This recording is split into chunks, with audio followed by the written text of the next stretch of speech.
Coming up on Mountain News First at 4, we get an exclusive look at the government's efforts to crack down on the illegal trading of fentanyl.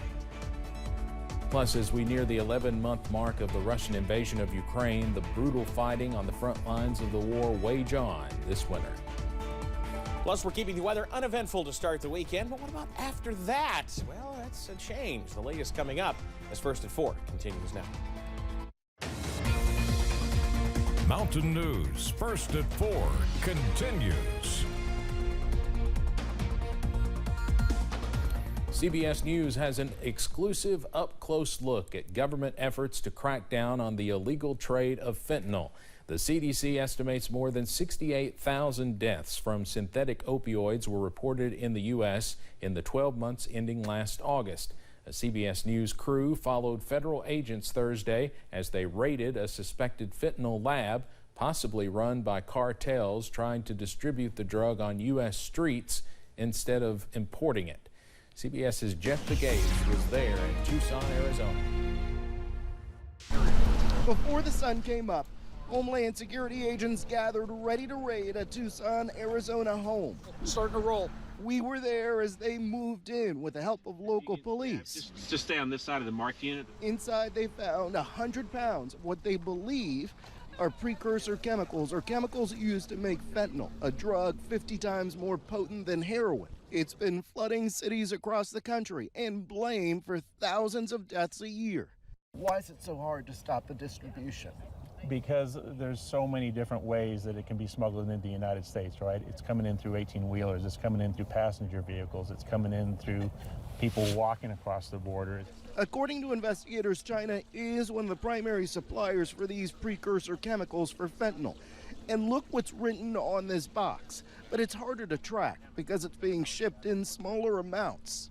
How does that pose problems for law enforcement? They're not going to raise as much suspicion if they're coming in smaller shipments versus a large bulk shipment.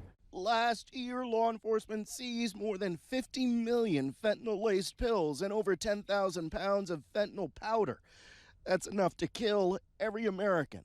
I don't believe that they're doing everything that they can. Misty Little's 26-year-old daughter Cheyenne died after swallowing a pill that she didn't know was laced with fentanyl. I want people to know that Cheyenne was a vibrant young woman that had her whole entire future ahead of her. You know, one bad decision she shouldn't have lost her life over. I want people to know that her life mattered.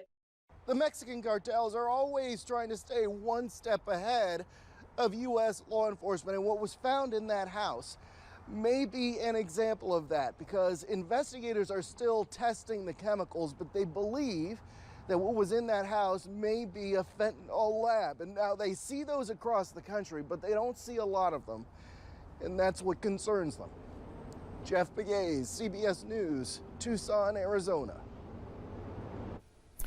Earlier this afternoon, Attorney General Merrick Garland addressed the Conference of Mayors' 91st winter meeting. And during his remarks, Garland spoke at length about the dangers of the fentanyl epidemic and the work the DOJ, in partnership with other federal arms such as the DEA, are doing to try and get the deadly drug off the streets. Across the country, fentanyl is devastating families and communities. According to the CDC, more than 107,000 people in the United States died of drug overdoses in 2021, and about 2/3 of those deaths involved synthetic opioids, primarily fentanyl. Garland went on to say that just 2 milligrams of fentanyl, the amount that could fit at the tip of a pencil, is a potentially lethal dose.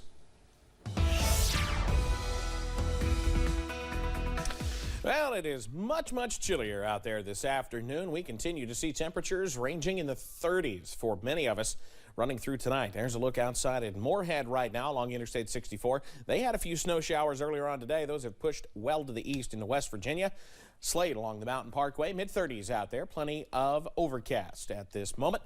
Temperatures remaining middle and upper 30s region-wide. Further to the south, though, places like Middlesboro, Jacksboro, over toward La Follette, they're dealing with temperatures slightly warmer because they've seen the sun come out today. Look at satellite and radar where the clouds are hanging tough for most of us. They've enjoyed a little bit more sunshine this afternoon. It's helped warm them up.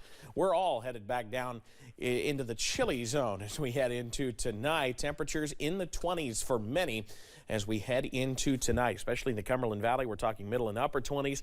Further into the central portions of the region, into the mid-20s overnight, and I think middle and upper 20s across portions of the Big Sandy as well. Details in a few minutes, though, on when we could return to some more shower activity by the time the weekend is over. Those details in a few minutes. Steve? Evan, thank you. In April of last year, a fishing tournament was hosted at Paintsville Lake while also doing a DNA study on the lake's bass population. Now, nearly a year later, those results have returned.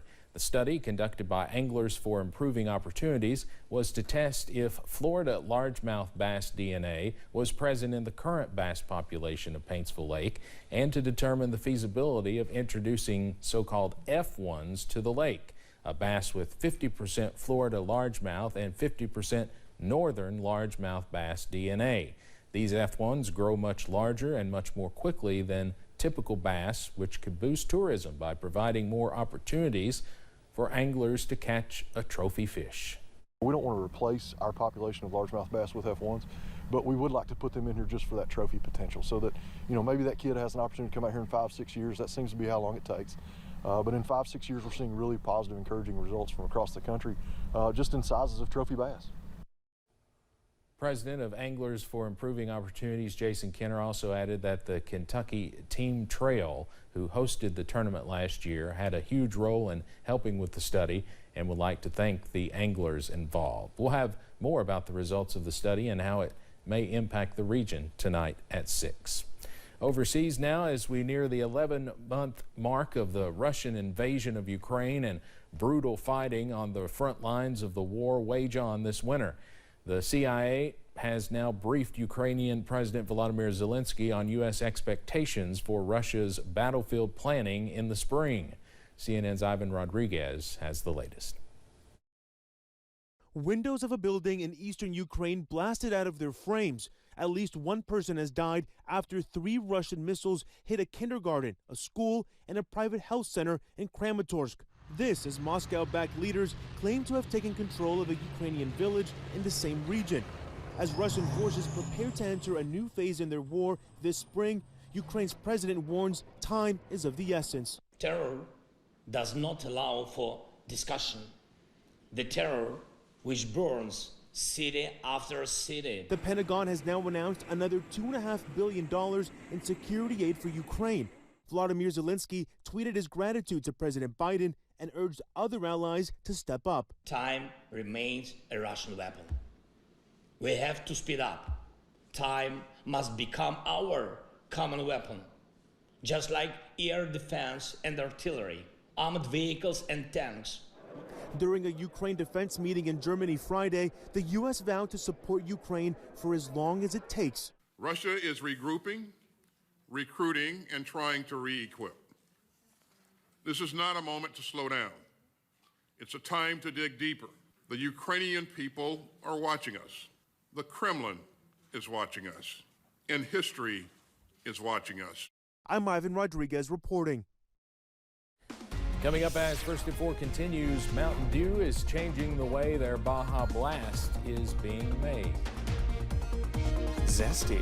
Continuing to watch some showery weather in the forecast for at least part of the weekend. The details on that in a few minutes.